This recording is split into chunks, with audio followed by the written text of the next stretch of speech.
शिव महापुराण के 7वीं वायव्य संहिता के पूर्व खंड में 27वां अध्याय। इति श्री शिव महापुराणे सप्तमी वायव्य संहितायाम अथ सप्तविंशोऽध्याय।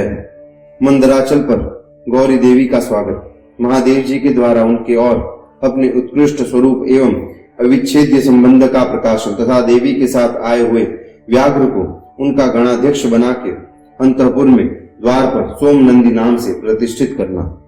ऋषियों ने पूछा, अपने शरीर को दिव्य गौर वर्ण से युक्त बनाकर गिरिराज कुमारी देवी पार्वती ने जब मंदराचल प्रदेश में प्रवेश किया तब वे अपने पति से किस प्रकार मिली, प्रवेश काल में उनके भवन द्वार पर रहने वाले गणेश्वरों ने क्या किया तथा महादेव जी ने भी उन्हें देखकर उस समय उनके साथ कैसा बर्ताव किया।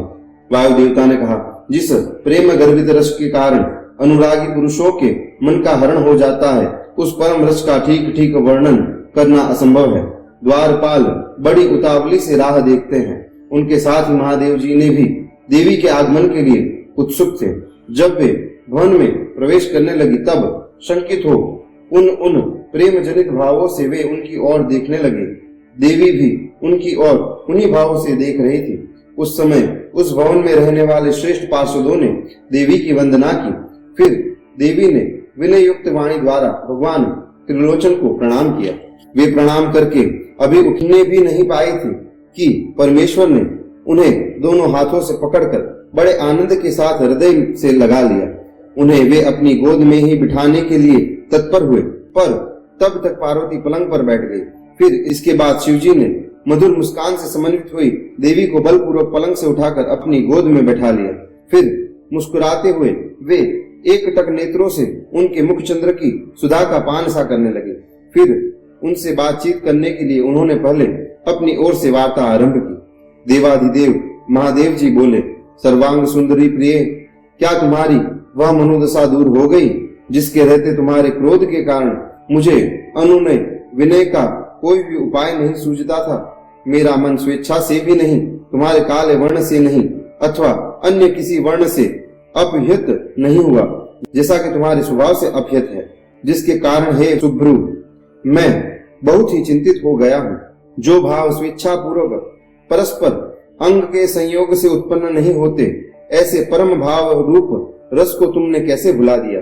अंग संयोग से उत्पन्न भाव को चित्त में कालुष्य के हेतु बनते हैं। यदि साधारण लोगों की भांति हम दोनों में भी एक दूसरे के अप्रिय का कारण विद्यमान है, तब तो इस चराचर जगत का नाश हुआ ही समझना चाहिए। मैं अग्नि के मस्तक पर स्थित हूँ और तुम सोम के, हम दोनों से ही अग्नि सोमात्मक जगत प्रतिष्ठित है।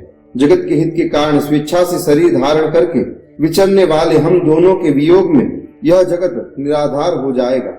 इसमें शास्त्र और युक्ति से निश्चित किया हुआ दूसरा हेतु भी है। यह स्थावर जंगम रूप जगत वाणी और अर्थमय ही है।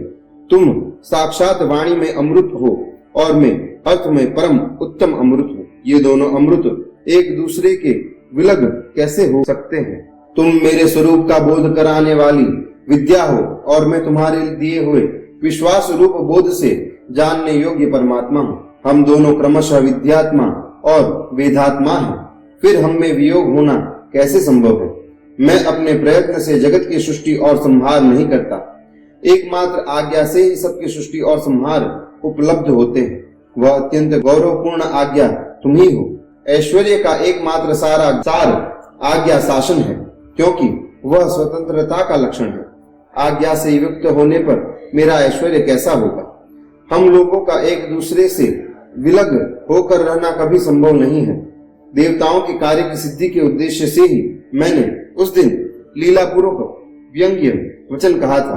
तुम्हें भी तो यह बात अज्ञात नहीं थी, फिर तुम कुपित कैसे हो गए। अतः यही कहना पड़ता है कि तुमने भी मुझ पर जो क्रोध किया था वह त्रिलोकी की रक्षा के लिए ही था, क्योंकि तुम में ऐसी कोई बात नहीं है जो जगत के प्राणियों का अनर्थ करने वाली हो। इस प्रकार प्रिय वचन बोलने वाले साक्षात परमेश्वर शिव के प्रति श्रृंगार रस के सारभूत भावों की प्राकृतिक जन्मभूमि देवी पार्वती अपने पति की कही गई यह मनोहर बात सुनकर तथा इसे सत्य जान मुस्कुराकर रह गई। लज्जावश कोई उत्तर न दे सकी। केवल कौशिकी के यश का वर्णन छोड़कर और कुछ उन्होंने नहीं कहा। देवी ने कौशिकी के विषय में जो कुछ कहा उसका वर्णन करता हूँ। देव बोली, भगवान, मैंने जिस कौशिकी की सृष्टि की है उसे क्या आपने नहीं देखा है? वैसी कन्या तो न इस लोक में हुई है और न होगी। यों कहकर देवी ने उसके विंध्य पर्वत पर निवास करने तथा समरांगण में शुंभ और निशुंभ का वध करके उन पर विजय पाने का प्रसंग सुनाकर उसके बल पराक्रम का वर्णन किया। साथ ही यह भी बताया कि वह उपासना करने वाले लोगों को सदा प्रत्यक्ष फल देती है तथा निरंतर लोगों की रक्षा करती रहती है। इस विषय में ब्रह्मा जी आपको आवश्यक बातें बताएंगे। उस समय इस प्रकार बातचीत करती हुई देवी की आज्ञा से ही एक सखी ने उस व्याघ्र को लाकर उनके सामने खड़ा कर दिया। उसे देखकर देवी कहने लगी, देव, यह व्याघ्र मैं आपके लिए भेंट लाई हूं। आप इसे देखिए, इसके समान मेरा उपासक दूसरा कोई नहीं है। इसने दुष्ट जंतुओं के समूह से मेरे तपोवन की रक्षा की थी।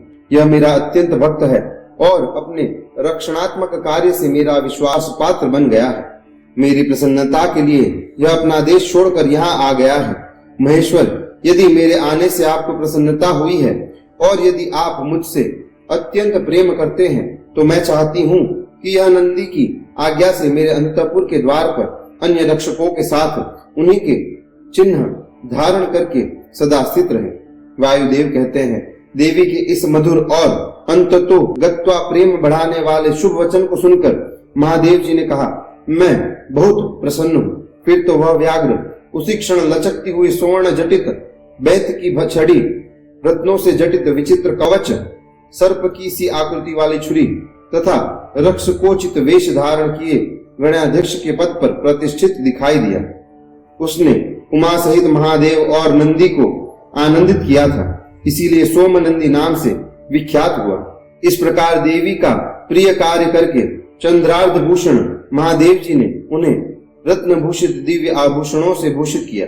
चंद्रभूषण भगवान शिव ने सर्व मनोहारिणी गिरिराज कुमारी गौरी देवी को पलंग पर बिठाकर उस समय सुंदर अलंकारों से स्वयं ही उनका श्रृंगार किया। इति श्री महापुराणे सप्तम्याम वायव्य संहितायाम पूर्वखंडे देवी शिव मिलन वर्णन नाम सप्तविंशोऽध्याय। इस प्रकार श्री शिव महापुराण के अंतर्गत 7वीं वायव्य संहिता के पूर्व खंड में देवी शिव मिलन वर्णन नामक 27वां अध्याय पूर्ण हुआ। नमः पार्वती पते, हर हर महादेव।